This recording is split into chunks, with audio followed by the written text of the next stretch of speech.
Before this video starts, I'd like to address that this video is directed more towards players who hold a semi-competitive to competitive stance on the game, so please be wary of this before commenting, as this will not have to do with the more casual players of the game. Over my years of spectating Guitar Hero, I never really paid a ton of attention to how players were striking the notes on their controllers. I was more so focused on the gameplay itself and would take the FC at face value, which is what I imagine a lot of spectators of the game do even today. However, in recent years, I began to notice some players would hit a substantial amount of more notes that were shown in some of their play, and didn't quite understand at the time why this was possible and how the game didn't punish them for it. This was when I was introduced to the concept of spamming. I'm not really new to this term at all, as it is commonly used in rhythm games quite a bit, but the term is normally used to signify that the player was not only hitting random buttons, but would gain nothing out of it. However, games like Guitar Hero 3 and Clone Hero have a virtually non-existent timing window to punish hitting super early, which in turn grants the player to get away with hitting a plethora of buttons beforehand with little to no drawback as long as the actual fret is eventually hit. Some of you are probably wondering why I and other players of the game find this to be an issue, and hopefully I can provide some clear and concise reasons to why I believe spamming promotes one-dimensional, unfair, and objectively lesser skilled play, and how scores that are spammed can be very misleading to viewers that may not know about how the game engine works. This is not to be mixed up with ghosting, which is a much more moderate and unintentional practice of hitting extra notes when trying to do intricate tapping sections, as spamming is much more mindless and intentionally abusive towards the game's engine. Without further ado, let's get into why spamming is an issue in Clone Hero and Guitar Hero 3. So just to go briefly over the term again, spamming is the abuse of the game's engine / lack of early window by creating tons of extra inputs within the tapping section being hit in order to hit fast tapping sections. This is most commonly done through either doing quad or quint zigzags, or generally known as zigs.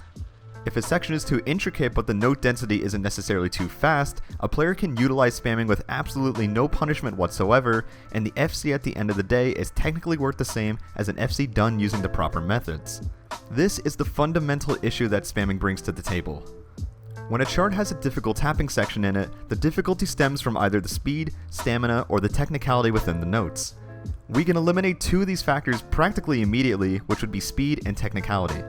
The reason why we can eliminate speed from the equation is that if we begin our inputs early enough and are hitting enough extra notes, the game will register our inputs as close to the early window as possible and allow us some leeway with how fast the notes actually have to be hit. The same principle applies for technicality. Spamming more technical sections, or ones that require the player to change methods, vary speeds, etc., defeats the entire purpose of the section even existing in the first place, and alters the chart's difficulty drastically. There are also other interesting ways spamming can be abused, such as for trills and higher frets, but this is due to another factor with the engine that I won't get into this video for focus's sake. Creating a culture where an FC with spamming in it is on the same level as an FC done without spamming is simply unfair to the players who use fluency, accuracy, and raw fundamentals, as opposed to someone who mindlessly abused the game's engine in order to give off the impression that they went through the same amount of work to FC it. The end screens are both the same, so what is the big deal with spamming, as the game clearly allows it, right? And to that I say there's really nothing I or anyone else can do to prevent players from spamming, but I do think that viewers should be aware that blatantly abusive techniques can be used to achieve certain scores, and that they should never be comparable to someone who obtained the same scores without doing so. The accessibility of spamming has also shaped the meta to be very tapping oriented, as strumming and chord heavy songs are avoided quite often nowadays. As long as you have the basic transitioning skills and have relatively fast quad / quint and zig speed, you can tackle quite a few FCs without learning a myriad of methods that were originally intended. I've talked briefly with a few top players about the addition of an early window for Clone Hero and what would happen, but we never exactly came to a consensus, as it would be a very tricky task to handle, yet it would eliminate spamming almost entirely. The issue that would come with this is that any accidental overtap can drastically tarnish runs in seconds, FC potential for songs would dwindle, and the overall difficulty curve would decrease as well. While this would create a level playing field for everyone and would reward players for fluency and technique, I don't think this would exactly be the best solution and could drive multiple players out of the game in the process due to the nature of how fast it would change the game. In the end, there is nothing that can necessarily be done about spamming in Clone Hero and Guitar Hero 3 at the moment, as it is simply part of the game, and that if players want to do it, they are absolutely welcome to do so. However, this does not exclude that I believe it promotes poor play, bad habits, and eliminates a crucial amount of difficulty in songs that are meant to be difficult, which can in turn be very misleading to viewers who might not know what is going on. This especially feels disingenuous when the player is clearly capable of hitting the section with the proper technique, but essentially uses the game's get out of jail free card just to maintain their combo. Fighting game communities like Mortal Kombat, for example, are very quick to critique players for abusing the same move over and over again, but the divide between players that do the same with spamming a clone hero is a lot more apparent than it seems. This is why when you see players getting very excited obtaining FCs on older games that might look much slower in comparison, it is because the engines are a lot tighter and punish spamming, which forces the player to hit everything as is, and these FCs tend to be more respected in general. Especially in games like Guitar Hero 2 and the Rock Band series, even ghosting a note on accident beforehand will break your combo almost indefinitely.